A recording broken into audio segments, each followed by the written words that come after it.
at least those that have leaked out, did not address whether Iran would give up its nuclear stockpiles and permanently halt all enrichment of uranium. Yeah, it's almost like it's really unbelievable. It's almost like it's very uncredible, like Trump might be lying, like he has every single other time this has happened, with no exceptions. He has never told the truth. It has always been a lie. I don't think this is credible. Trump has absolutely not accepted Iran's conditions. Get Israel to pull out of Lebanon, complete Iranian control of the goal. Yeah, there's a damn Telegram link. Yeah, I wouldn't rely on this too much. Are we backing down? Yes. President Donald J. Trump makes a statement. I like how they dressed it up. Threw on the presidential memo, leaflet paper. Gave it a bit of a sepia tone. What did this war achieve? Why are you talking about it in the past tense? What did this war achieve? The war is literally still on. It is continued. It's still, nothing has changed. Breaking Iran accepted it. All right, if we're so confident, let's place a bet. Do you think for the next 2 weeks there will be no exchanges of missiles and drones between Israel, America, and Iran? Just answer honestly with me. Do you think that's going to happen? You want to put money down on that? You know how every other ceasefire with Israel's gone? Yeah, no, I didn't think so. See, Iran's not like Hamas, where the only consequence of a disingenuous ceasefire is that people continue to die. As long as the fighting continues, Iran holds the strait. As long as Iran holds the strait, the world continues to grind to a halt. It doesn't matter what anyone says or does. As long as the strait is closed, the outcome will continue. Israel supposedly accepted too. Where are these sources coming from? Israel says they also accept. I don't believe this for a damn second. Iran accepted Pakistan's 2-week ceasefire proposal following frantic diplomatic efforts by Pakistan. Fake. And last-minute intervention by China, a key ally, asking Iran to show flexibility and diffuse tensions, and amid growing concerns about the economy. Source. China wants Iran to back off. Why? No, I don't believe it. It's all so made up, man. It's all so fucking fake. I don't know why you'd ever believe these people. This fucking Zionist rag and the people they lie for. Check the Pakistan tweet edit. I saw, we talked about it, yeah. It's America, Israel, and like 50 fucking sock puppets all talking to each other. Oil markets believe Trump. Oil markets always believe Trump. That's all they do. Again, don't look at changes to WTI crude futures. Look at Brent spot prices and you'll see they'll only continue to go up. Yeah, buy the dip. Yeah, keep in mind the poly market bet is not on whether or not there will be a successful ceasefire with no exchanges of fire for 2 weeks, but rather on whether a ceasefire will be agreed to. It's not at all unlikely that the same people that are pumping money into those markets are the people writing these headlines, by the way. Like, we know that happens. We know that the Trump admin is full of inside traders, and we know that a lot of them work directly with the media. It's entirely possible that a lot of these people are just directly trading on the outcome of Polymarket or whatever else bets that hinge on headlines they announce.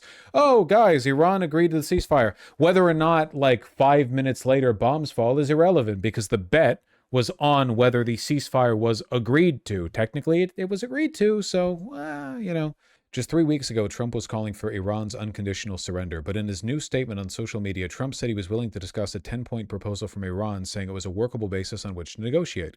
Those 10 points, at least those that have leaked out, did not address whether Iran would give up its nuclear stockpiles and permanently halt all enrichment of uranium. Yeah, it's almost like it's really unbelievable. It's almost like it's very uncredible, like Trump might be lying, like he has every single other time this has happened, with no exceptions. He has never told the truth. It has always been a lie. Al Jazeera says there's no official response from Iran. Yeah, keep in mind the only corroboration we have to these points are from Iranian officials on the inside. That is the only source we're working on right now. Right now. That's what we have. Iranian officials on the inside. Says who? Says the New York Times. What do the New York Times have to say about Gaza? You won't like it. Yeah, no. Keep in mind that if Iran wants to say something, they have official diplomatic envoys they can say it through. Like, the President of the United States makes his official statements through Twitter or Truth Social or whatever. Okay. Iran has their own channels. If they want to say something publicly, they can say it publicly. I also like the idea that somehow Pakistan was able to negotiate and broker an unlikely ceasefire that Trump really, really wanted, that was clearly facilitated by Trump, but they were able to broker it in just 2 hours. Isn't that crazy? Yeah, I mean, Iran must really respect Pakistan. Oil prices fell sharply. Yeah, I know. That was the whole point of this. fell by 9%. S&P futures rose. Yeah, of course. It's like every other thing that's happened in this conflict, every single time. Pakistan gets a little kickback. More money gets siphoned out of the market. Nothing from Iran or Israeli foreign ministers either. In my humble opinion, that's weird. Well, Israel will probably like shakily agree to this just because they're part of the whole insider trading scheme. Israel does not like this framework, to put it mildly, but Trump is calling the shots. Source, Yaron Avraham, N12. And where is he getting his information from? I'm sorry, wait, source a journalist? You don't source a journalist, motherfucker. You source the person the journalist is sourcing. Is Yaron Avraham on the fucking security cabinet? Where is he getting his information from? The consequences of following news minute to minute has melted people's brains. I hope that all of you keep with you the skepticism that I am currently approaching this bullshit with. Can you imagine, like, think in retrospect, if you will, think in retrospect on the over a year we had to deal with of Joe Biden constantly getting fed up with Israel crossing the red line. How many dozens and hundreds of articles we had to hear about this back and forth, this intense, heated negotiation between Joe Biden, the U.S. State Department, and Israel to secure humanitarian concessions from the Israeli government with regards to the Palestinian people. And what did it amount to? Nothing. It was all made up. All of it. There was never any real back-end tension. The Biden administration was always going to do what Israel wanted them to do. And with very few exceptions, that's exactly what happened. All of it was made up. It was all fake. Everyone involved was lying. We shouldn't take any of these people seriously. Barak Ravid is also an Israeli agent who is in the White House and has been for a long time. Yeah, of course. His job was to string Democrat voters along. The Iranian 10-point proposal includes a lifting of all sanctions placed on Iran by every American administration since the George W. Bush admin, but it's unclear whether the West would want to give up that powerful economic leverage before winning major concessions. Yeah, it's almost like Trump's lying, which, again, the New York Times can't even entertain as a concept, you know? They can't even like engage with it. I wonder if Trump is deliberately lying the way he has every other time. I wonder if it's irresponsible of us to publish the opinion of the Iranian government based on insider information. When Trump is claiming that the ceasefire has been agreed to, wouldn't the Iranian government say it was agreed to then? Why are people taking these comments seriously when there's been no official news from the Iranian government? They're a government. You know how insane it would be to run articles that America had agreed to this incredibly unlikely concession when no statement had been made by a single American public official, not a single member of the U.S. White House? Like, imagine if one that like Russia published, Ukraine has agreed to complete surrender, Russia to annex all of Ukraine, and they published it like a bipartisan agreement, and there was not a single statement made by any Ukrainian official. Would you take that seriously? Then why are we taking this seriously? They appear to have agreed to it. No, this is a Clash TV tweet with a screenshot of an Iranian TV outlet with a, well, we'll say dubiously credible English translation of the content of the screenshot. Is this an official statement from the government of Iran? No, they can do that. They are capable of doing that. Iran has a government. They can make direct statements.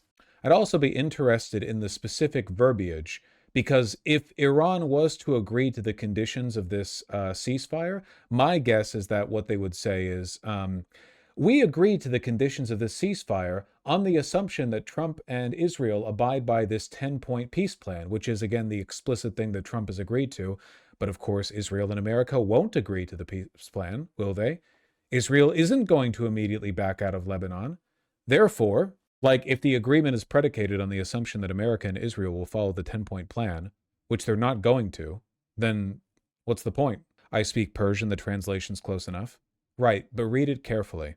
Trump has accepted Iran's conditions for ending the war. Or in other words, the 2-week ceasefire is predicated on Trump following the 10-point peace plan laid out by Iran. Is that not correct? Isn't that a reasonable interpretation of this statement? Yes, it says that. Yes. Will America and Israel follow the 10-point peace plan? No. Trump hasn't even said he will. Trump has said that he treats it as a starting point for negotiations. But that's not what Iran is saying. Iran isn't saying that this 2-week ceasefire is contingent upon the beginning of negotiations predicated on the 10-point peace plan. Iran is saying it's predicated on the acceptance of the 10-point peace plan. My guess is that Iran is going to wait exactly no time before accusing America and Israel of breaking the agreement, and then the fighting will continue. I agree. I just wanted to confirm the translation. They just didn't make it up. Okay, okay. And I appreciate that. I'm not trying to be argumentative. I'll be clear here, in a bad mood over all of this. But like the news surrounding this is so fake. It's so fake. This is why so many people feel like they have constant whiplash. If you cut out the noise that comes from the US led media and the White House and only focus on things that have actually materially changed, then all the noise goes away. Has bombing continued across the Middle East? Yes. So the war continues. Is the Strait open? No. So the war continues. Is Israel's invasion of Lebanon continuing? Yes. So the war continues. Okay. Then the statements made by anyone, everyone, are immaterial. When things happen, they happen. If they don't, they don't.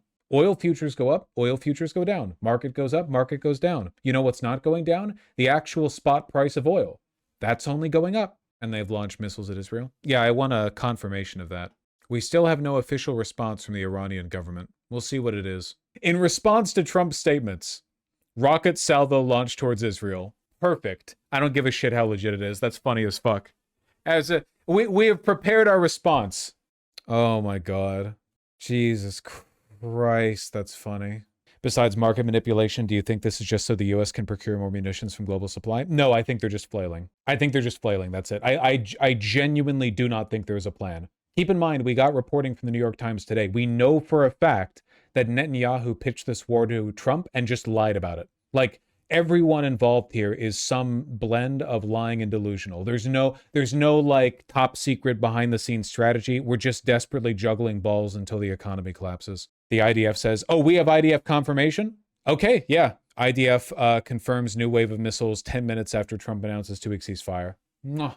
Brilliant. Ceasefire's going great, guys. I'm putting this out as its own segment called Never Ever Trust the Media. This lesson needs to be learned. Also, Israel's still invading Lebanon? Yeah, of course. They want blood, obviously. They have to kill people. They're Israeli. They have to kill people. They can't not kill people, and they're not even Israeli. New York Times is acting like this is a done deal, but Al Jazeera is saying there's been no response. I'm so confused. Well, New York Times is controlled by Zionists, and Al Jazeera isn't. So, you know. Well, actually, kind of. Al Jazeera is run by Qatar, and Qatar is aligned with American interests and American. Al Jazeera English is not pro-Israel, but it's not as though it's without its biases. I'm not sure what qualifies as the media these days. Technically, you're also the media. That's true.